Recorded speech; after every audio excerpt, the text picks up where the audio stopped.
کسی 5 وقت نماز دارد تصور کند که خدا وی چی داد؟ اجازت نامه ورود جنت داد. لیکن در دوام حدیث گوش می اندازیم و من لم یحافظ علیها، لیکن کدام بدبخت و ناشکری که 5 وقت نماز نمی خواند، 5 وقت نماز در سستی دارد، در 5 وقت نماز بی پروا است، لم تکن له نورا ولا برهانا ولا نجاتا و کان یوم القیامت مع فرعون و هامان و ابی ابن خلف. چه وعیدی سخت است، چه ارزنده هستند این طایفه بی نماز. رسول اکرم گفت کسی که 5 وقت نماز نخواند، این نعمت پروردگار در کفران کرد، ناشکری کرد، اینها در روز قیامت نجات ندارند، اینها در روز قیامت اجازت نامه ندارند، بلکه اینها چیکار میکنند؟ اینها روز قیامت پدرشان واریسشان فرعون است. از درد میان و دست و پای، خنک زدگی، پروستاتیت، سستی کمر، بیماری عصب‌ها، ریختن موی سر و مانند این رنج میکشید. با رقم‌های +7 92 58 71 0044 زنگ زده برای دسترس کنید داروهای گیاهی سونامد فرمایش گذارید. برده رسانیدن داروها کاملا رایگان است. اینچنین این داروها را از دلخواه داروخانه شهرهای روسیه با تخفیف از 10 تا 15% خریداری کردن می توانید. سونامد، طبابت با گیاهای شفابخش. السلام علیکم دوستان عزیز. آیا شما برای گذشتن از سرحد دشواری میکشید؟ مهلت حجت‌هایتان به آخر رسیده است. پس من برای شما خدمت رسانی شرکت نور محمد را پیشنهاد میکنم. با ماشین‌های نو و زمانوی، با باوری و اعتماد کامل، توسط رانندگان مرد و زن شما را از منزل استقامتیتان تا خط سرحد برده برای عبور مرز مساعدت می نمایند. یادآور می شویم که اگر شما از نام شبکه حاجی میرزا مراجعت نمایید، برایتان تخفیف ارائه کرده می شود. رقم ها برای تماس جمع 7 926 319 59 61. این کدام بدبخت و ناشکری که 5 وقت نماز نمی خواند، 5 وقت نماز در سستی دارد، در 5 وقت نماز بی پروا است، لم تکن له نورا ولا برهانا ولا نجاتا و کان یوم القیامت مع فرعون و هامان و ابی ابن خلف. چه وعیدی سخت است، چه ارزنده هستند این طایفه بی نماز. رسول اکرم گفت کسی که 5 وقت نماز نخواند، این نعمت پروردگار در کفران کرد، ناشکری کرد، اینها در روز قیامت نجات ندارند، اینها در روز قیامت اجازت نامه ندارند، بلکه اینها چیکار میکنند؟ اینها روز قیامت پدرشان واریسشان فرعون است. فرعون فقال این ربکم الاعلا، این بدبخت گفته بود من خدا هستم. بی نمازها همراه فرعون هستند. هامان گفته کی را میگن؟ وزیر این بدبخت، وزیر فرعون هامان بود. کسانی بی نماز همراه هامان هستند و کسانی بدبخت بی نماز همراه ابی ابن خلف هستند، دشمن سرسختترین پیغمبر ما و شما. کسانی بی نماز در بعض روایت قارون هم آمده است. آدمای بی نماز همراه قارون هستند. من میخواهم که شمس الدین ذهبی را همراه بعضی از مفسرین، چرا پیغمبر خدا فرعون گفت، چرا پیغمبر خدا هامان گفت، چرا پیغمبر خدا قارون گفت، چرا پیغمبر خدا ابی ابن خلف گفت، چرا گفت؟ این عبرت است. میگوید اگر کدام پادشاهی که نماز نمیخواند وای همراه فرعون است. زیرا فرعون چی نگذاشت که نماز بخواند؟ سلطنت، پادشاهی نگذاشتش که وای نماز خواند. هر پادشاهی که در دنیا نماز نمیخواند وای همراه فرعون است، گفت شمس الدین ذهبی و دیگر مفسرای قرآن. و کسی که برای چی هامان ذکر شد؟ هامان وزیر بود. کدام وزیری که نماز نمیخواند وزیری او سبب می شود و وای بی نماز از دنیا میگذرد، وای همراه هامان است. قارون چرا ذکر شد؟ وای ثروتمند بود، وای بی نهایت میلیاردر بود، وای در همون بانک های شویتزاریا بگیم پول داشت، مال داشت. وای برای چی ذکر کرد پیغمبر؟ برای آن که کدام انسانی که میلیاردر است، کسانی که ثروتمند و دولتدار هستند و همین ثروت و دولتشان مانع شد و اونها را نگذاشت که نماز خوانند، وای همراه قارون است. ابی ابن خلف چرا ذکر شد؟ این بدبخت ناکس، این خدازده در دوره های پیغمبر خدا روپروی پیغمبر آمدن و گفتن ای محمد، گفتن صلی الله علیه و سلم، من گفتن یک اسب را تربیه دارم، یک اسب را فربه کرده ایستاده هم. برای چی؟ گفت محمد. گفت برای هلاک تو ای محمد. من بالای این اسب سوار میشوم، هجوم بالای تو میکنم ای محمد و تو را نابود میکنم. این اسب در خانه بهر این من تربیه دارم. این کس نمیداند که محمد بی صاحب نبود. این بدبخت نمیدانست که محمد چنان پشتیبانی داشت که دنیا را در یک میجه زدن نابود میکرد. محمد این گونه صاحب داشت. مدعی خواست، سعدی میگوید مدعی خواست که از بیخ کند ریشه ما، غافل از آن که خدا هست در اندیشه ما. مدعی میخواهد، امریکا میخواهد، انگلیا میخواهد، ژاپن میخواهد که مسلمان ریشه کن کنه، لیکن مسلمان صاحب دارد، خدا دارد، خدا پشتیبانش میشود. انشاءالله اینا ریشه کن میشوند، اینا هیچ وقت غالب بالای ما و شما نمیآیند. وقتی که خدا خود میگه ان نحن نزلنا الذکر و ان له لحافظون، همه شما بی پروا باشین ای امت تاجیکستان، ای مردم تمام مسلمان بی پروا باشین که من خود قرآن فراوردم، من خود قرآن روان کردم، من محافظه قرآن هستم. اینا کسی تا قیامت نابود کردن نمیتونه، کسی نمیتونه. محمد اقبال میگوید از فنا این قوم بی پرواستی. محمد اقبال خدا رحمت کرد، من اون زیارت کردم. میگوید از فنا این قوم بی پرواستی. برای چی ما بی پروا هستیم؟ برای چی بی پروا هستیم؟ از فنا این قوم بی پرواستی، استوار از نحن نزلناستی. ما استوار به همین آیتیم، این نحن نزلنا ذکر و این له لحافظون. ما استوار به همین آیت هستیم که خدا خود وعده میکند که ما پشتیبان مسلمان هستیم، ما پشتیبان قرآن هستیم، ما تکیه به همین آیت داریم. از فنا این قوم بی پرواستی، استوار از نحن نزلناستی. تا خدا ایطفی او فرموده است، از فسودن این چراغ آسوده است. خدا میگوید تا وقتی که من خود این چراغ پوف نکنم، این چراغ تا زمانی که من خود خاموش نکنم، اینا هیچ کس خاموش کردن نمیتونه. این چراغی هست که هر روز چراغ احمدی را حق بافروخت، کسی پوف کرد ریشی خیش را سوخت. کسی را پوف میکند و خود میسوزد. هیچگاه قرآن نمیسوزد، اسلام نمیسوزد، اسلام شکست نمیخورد.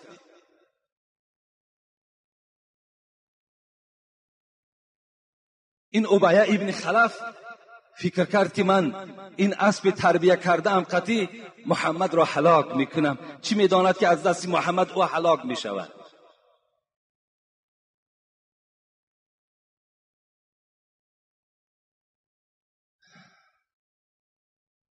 ای بریده، ای بریده آن لب و حلق و دهان، به این دشمنان اسلام رومی مراجعت میکند. ای بریده آن لب و حلق و دهان، کی کند توف سوی مه یا آسمان، توف برویش باز گردد بیشکی، توف سوی گردون نیابد مسلکی. این توفی که اونها دارن، این هجومهایی که اونها دارن، اینها میگوید به سر خود ایشان می آید. اینا در آسمان هیچگاه جای نمیابند که اونها استوار شوند. جنگ احد بود، این بدبخت در همون اسب سواره خود سوار شد. از اون جانب محمد بود صلی الله علیه و سلم، از این جانب این مشرکان عرب با همراهی ابو سفیان که این جنگ را بیشتری پول از جانب ابو سفیان شد برای طرفداری مشرکان. از اون جانب حرکت کرد ابی ابن خلف با اسب خود. صحابه پیغمبر گفتند که رسول اکرم اون ناکس هم با تو میخواهد هجوم کند. رسول اکرم گفتند بگذار پیش بیاید، بگذار پیش بیاید. ابی ابن خلف نزدیک آمد. رسول اکرم یک نیزه را برداشتند و جانب این دشمن سرسخت حواله دادند. این نیزه آمد، راویا میگویند در گردن ابی ابن خلف زد. از ضرب سخت محمد ابی ابن خلف بر زمین زد و از جای خود خیست، در اسب سوار شد و پس گشت، از میدان جنگ برآمد. ابو سفیان خنده کرد، گفته ابی ابن خلف در گردن تو اونقدر جراحی و از بینی نیست که تو مثل گاو فریاد زده ایستاده ای. گفت ابو سفیان گفت قسم به لات و عزا، وای به خدا باور نداشت، به همون هیکل ها باور داشت. گفت قسم به همون لات و عزا که تو میدانی که این ضربه کی است؟ این ضربه محمد است، این ضربه آدم عادی نیست، این ضربه محمد است. گفت و گفت به خدا قسم، گفت به همون لات و عزا قسم که اگر این درده که در گردن من است اگر در مردم حجاز تقسیم کنی همش هلاک می شود. و این ابی ابن خلف با همین داد و با همین فریاد بدبخت از دنیا گذشت. روز قیامت بی نمازهایی که به تجارت مشغول بودن و تجارت اونها را نگذاشت که اونها نماز خوانند. ابی ابن خلف تاجر بود، در زیر بیرق ابی ابن خلف میخیزند.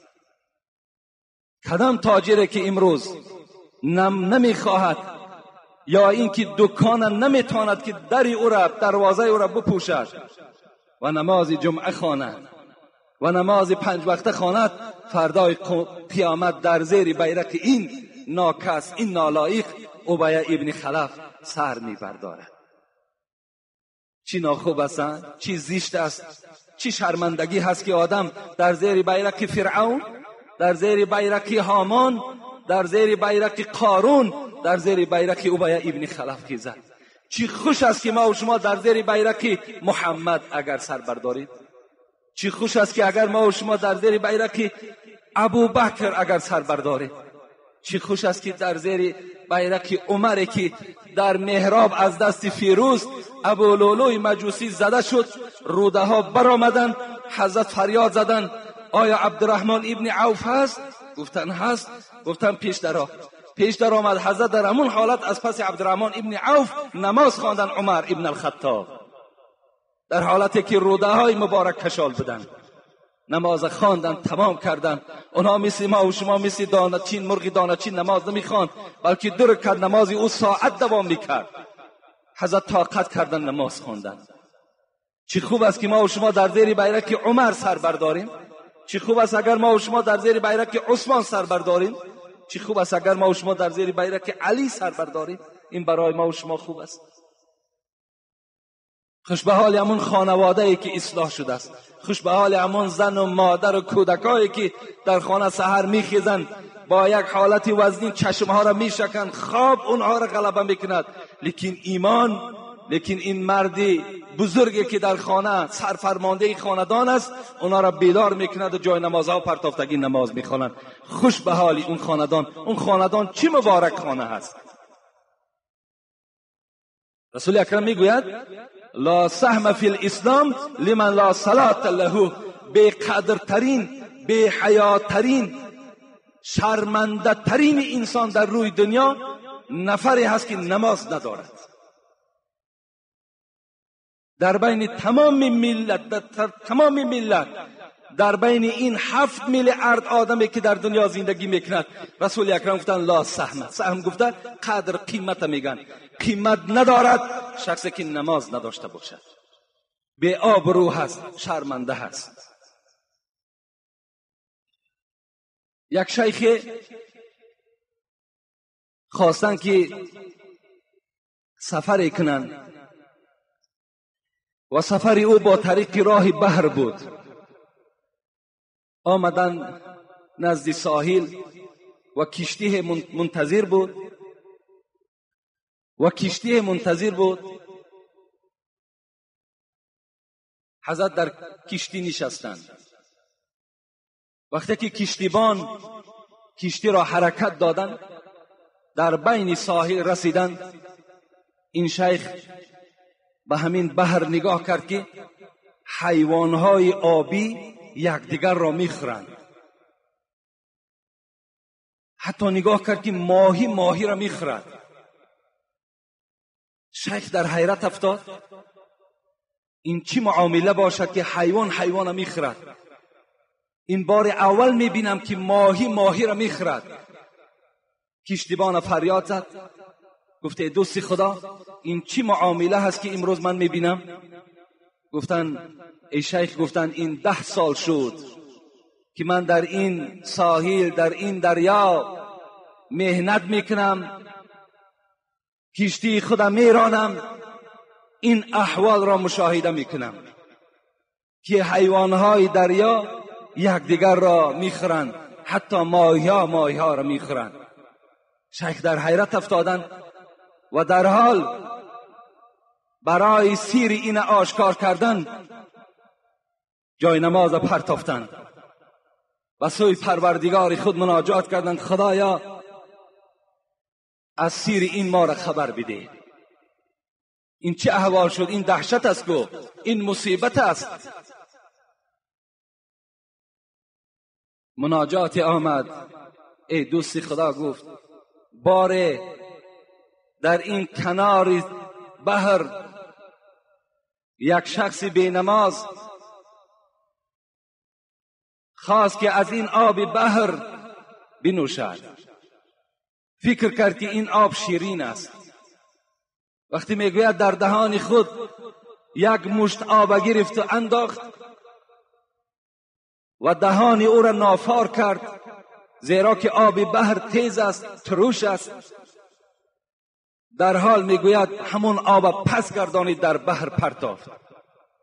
از زمانی که آب این دهان بینماز در این بحر پرتافته شد، این مصیبت در بحر فرا گرفت. از یک آب دهان بینماز امروز در این داخل بحر مصیبت است. امروز حیوانها به حیوانها هجوم دارند، ماهی‌ها یکدیگر را میخورند. از چی حساب؟ از حسابی که این بینماز آب دهان خود در بحر پرتافت.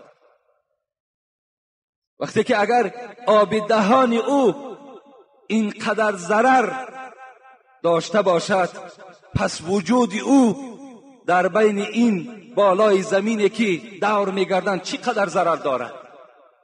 میگوید زمین روز 3 بار به سوی پروردگار زاره میکرده است، ای پروردگارا به من رخصت بده. چی رخصت بده؟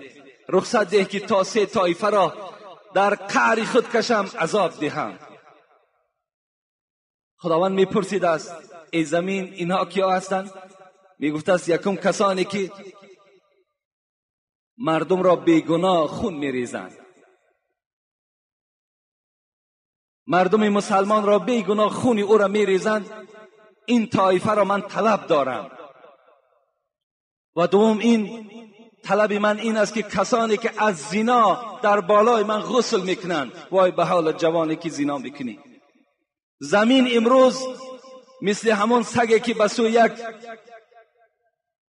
انسان غرس دارد، صدا میبرارد که وای یک شاده کنند تا که وای یک کنده کند، پاره پاره کند.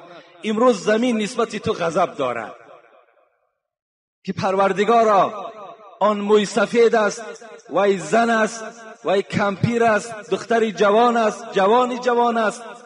خدایا بر من اجازت ده تا که این طایفه ای که از زنا در بالای من غسل میکنند اینها را من چیکار کنم؟ با فرو در شکم بی خود بکشم. اونا فکر میکنند زناکار که زنا کردم غسل کنم پاک میشم. تو پاک نمیشه. از زنا انسان پاک نمیشه، وای دایم جنوب است. آدم از کدام وقت پاک میشد؟ وقتی بازن حلالی خود میرسد. این حالت ده آب وای پاکیزه میکند، آب از وای نفرت دارد. سوم، همان کسانی که نماز نمیخوانند پروردگار را رخصت ده که اینها را من بر شکم بی خود فرو برم. یقین است ما و شما روز وارد قبر میشیم که این شکم بی زمین است.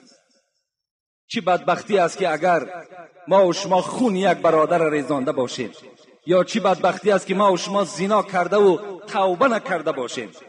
چی بدبختی است که ما و شما اگر نماز نخوانده باشیم. وای به حال ما و شما که قبر نسبت ما و شما چی احوال بدی را در اونجا برقرار میکنه.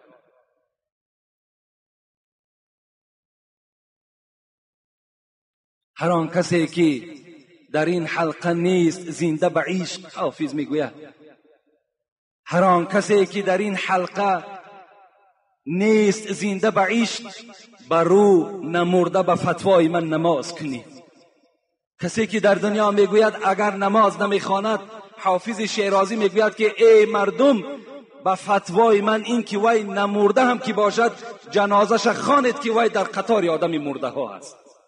جنازش بخوانید، گفتند که وای هلاک شدگی هست، وای مردگی انسان در بین مردم به شمار می رود کسی که نماز نمی خواند.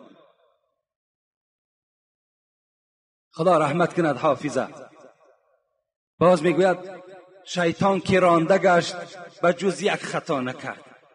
این شیطانی که امروز تمام امت اسلام وسواس میکند، از نماز باز میدارد، این کثافت یک خطای کرده بود. وقتا این خطا را کرد، خودش را خدای زمین وقتی که خواند، خداوند ای را از درگاه چکار کرد؟ رانده کرد. گفت تو از درگاه ملائکه ها دور شو که تو ملعون هستی، تو لعنت کرده شده هستی، تو مردود هستی، تو مرجوم هستی. از این درگاه گفت این جای تو نیست. شیطان که رانده گشت به جز یک خطا نکرد، خود را برای سجده آدم رضا نکرد.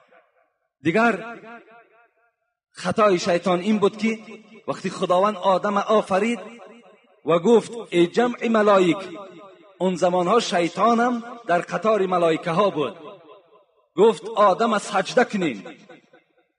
همه سجده کردن، شیطان سجده نکرد. چی گفت؟ خلقتنی من نار و خلقته من طین. پروردگار گفت مرا تو از آتش آفریدی و یا از خاک آفریدی. آتش لایق نیست که خاک سجده کنه. از روی این گفتار شیطان پروردگار از درگاهش رانده کرد. حافظ امین یادآوری میشد که شیطان که رانده گشت به جز یک خطا نکرد، خود را برای سجده آدم رضا نکرد. شیطان 1000 مرتبه بهتر ز بینماز. او سجده بر آدم و این بر خدا نکرد. حافظ میگوید این شیطانی که دوزخی هست، کافر است، ملعون و مردود و مرجوم است، این از بینماز بالاتر است در قدر و فضیلتش، زیرا که وی آدم سجده نکرد، لیکن این انسان ها خدا را سجده ندارند.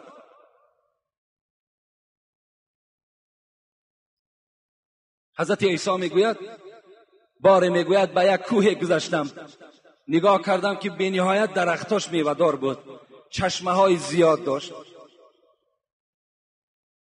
و بسیار کوهستانش سبز بود. یک منظره خیلی خوبه بود. مردمش پیش من دویدن و بر من هر گونه مال دادند، من مالی اونها را قبول نکردم و بسیار با دولت محله بود.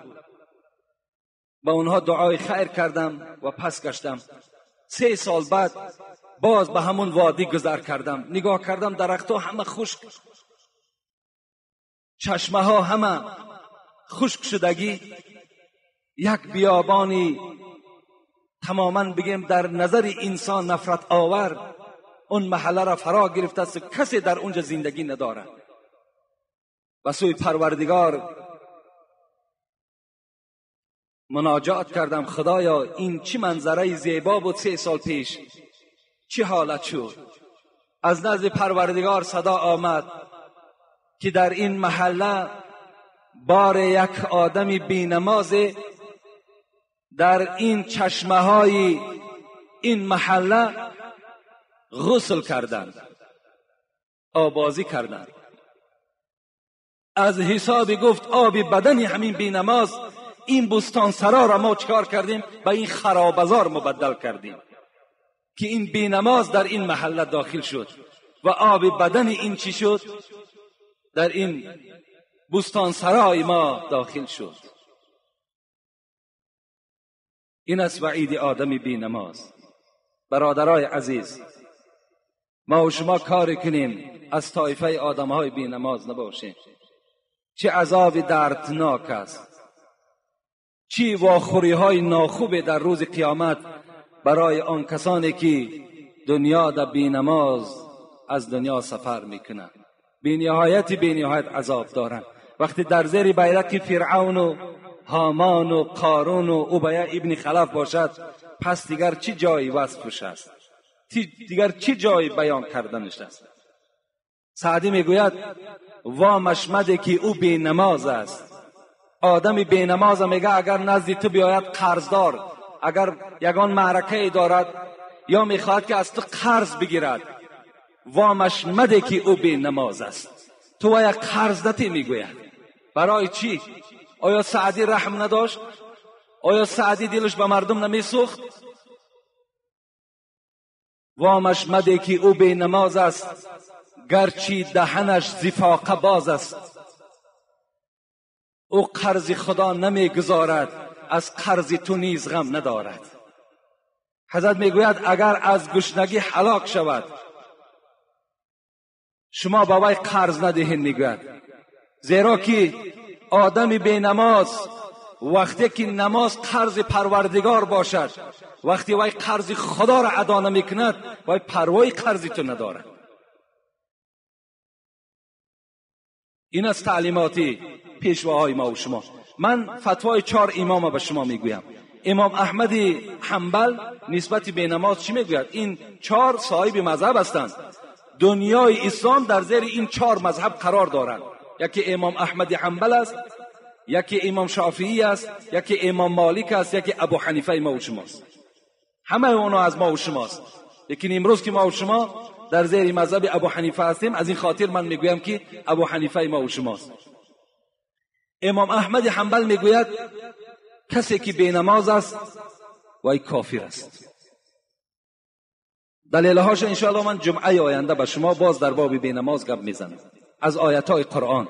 و چه آیت؟ امام احمد حنبل این صاحب مذهب است، میلیون ها نفر در زیر مذهبش عالم ها و مولوی ها دارد. وای بیدلیل کافر نمیگوید، میگوید کافر است. امام مالک میگوید بینماز کافر است. امام شافعی میگوید به زمیانی که بینماز کافر است قتلش واجب است. این امام شافعی گفتند. این کتاب است، این نه کتاب حاجی میرزاست، نه کتاب یگان مولوی یگان داملای دیگه است. این کتاب خدا و پیغمبری خداست. این قول مجتهدان ما و شماست. امام ابو حنیفه چی گفتند؟ گفتند کسی بینماز باشد وای زندانی کنید، زندان برین، در زندان 3 روز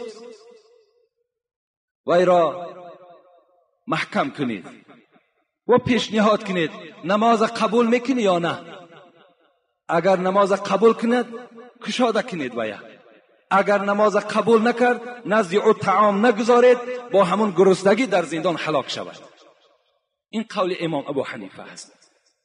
هیچ قولش برای بینماز خوب نیست، هیچ قولش، همش ضرر آدم بینماز است. انشاءالله من باز ضررهای اینها را برای شما جمعه آینده خدا خواسته باشد آگاه میکنم. الحال یک چند برادرهای ما و شما طلب دعا کردن، میخواهم در حق اونها دعا کنم. یک برادر من در دوشنبه که بینهایت جوان مرد است و بینهایت سهم کلان برای طالب علم ها میگذارد، کتاب ها میخرد به نام عارف که اون برادر من هست، و طلب کردن که برادرها را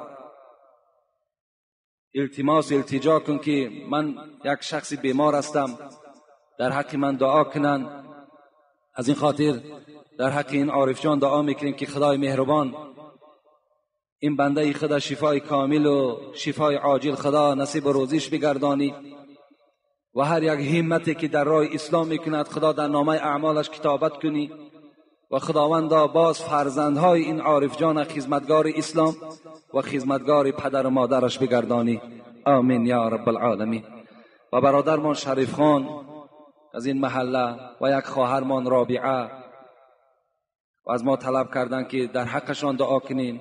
خدای مهربان این بنده خود و این خواهر را خدای عمر دراز و تن صحت و خاطر جمع و هر مشکلاتی که داشته باشند خدای مهربان مشکلاتهاشان آسان بگردانی. آمین یا رب العالمین. یک برادرمان اینجا 100 سامانی برای همین تعمیر مناره، همین مناره که در این طرف است، یک اوستای یافتیم، همین در یک مبلغی کلان را نام گرفتن، 100 سامانی آورده داد است که در همین مناره صرف کنین و کسانی که اگر میخواهند که یعنی یاردمی در همین مناره کنن، این مناره هم خیلی زیبا می شود. اون صورتی که اوستا کشیده است خیلی صورت زیبا پیدا میکند. اگر یاردم کردنی باشد مرحمت میتواند که در ما مراجعت کند و این برادرمان هم 100 سامانی خیر کردن برای همین مناره که در حقشان دعا کنیم و همین طهارتگاه ما و شما به یاردم اجتماع شد. یعنی سومی کلان در اینجا صرف شد و الحمدلله امروز تیار است و خدمت ما و شما را میکند. اینا صدقه های جاریه هستند، یعنی صدقه های هستند که تو در قبر مردگی خوابی لیکن در نامه اعمال ثواب این رفته ایستاده است. این مبلغایی که شما در مسجدها و در طالب علما صرف میکنین اینا برای شما صدقه جاریه هستند. اگرچه تو تا قیامت که مثال در قبر خوابی 100 سال یا 200 سال بعد تو قیامت هم که شود نامه اعمال تو هوی است و این ثوابش در نامه اعمال تو می رود. اینجا یک برادر دیگرمان 2 قرآن آوردن، فردوس بوده است که در حق پدر و مادرش دعا کنیم. خدای مهربان پدر و مادر این فردوس جان خدا زنده باشند یا مرده باشند، رحمت و مغفرتشان کند و خدای مهربان این فردوس جان هم خودش عمر دراز و تن صحت نصیب و روزی بگرداند و این برادری که خیر کردن برای آبادی مناره خدا این خیرش به درگاهت قبول بگردانی و همچون صدقه جاریه در نامه اعمالش خدا کتابت کنی. آمین یا رب العالمین. اکی حاجی باتر خانم در حق مادرشان گفتن دعا کنیم خدای مهربان مادر حاجی باتر خان رحمت و مغفرت بگرداند و خود حاجی را خدای مهربان عمر دراز و تن صحت خدا نصیبش بگرداند. آمین یا رب العالمین. السلام علیکم داملای شیرین سخن، خدا علمتان را زیاده گرداند. من میخواهم نامم را عوض کنم. من فیروز نام دارم، از روی کتاب نامم را عمر ماندم. البته عمر ارزنده است، فیروز این کسی بود که عمر را کشته بود، یعنی همون ابو لؤلؤ مجوسی همون نام اصلیش فیروز بود. خوب می شود که ما و شما نامهای اسلامی داشته باشیم. چندین بار من تکرار کردم، شما شرط نیست که یعنی دویده رفته همون پاسپورت ها و شهادت نامه هاتون علیش کنید، بلکه شما خودتون اعلام کنید که نام من عمر است، کرامن کاتبین یعلمون ما تفعلون. این کرامن کاتبینه که در شانه های ما و شماست، اونا نام تو را از فیروزی خط میزنن و می نویسن نام این بنده خدا عمر است.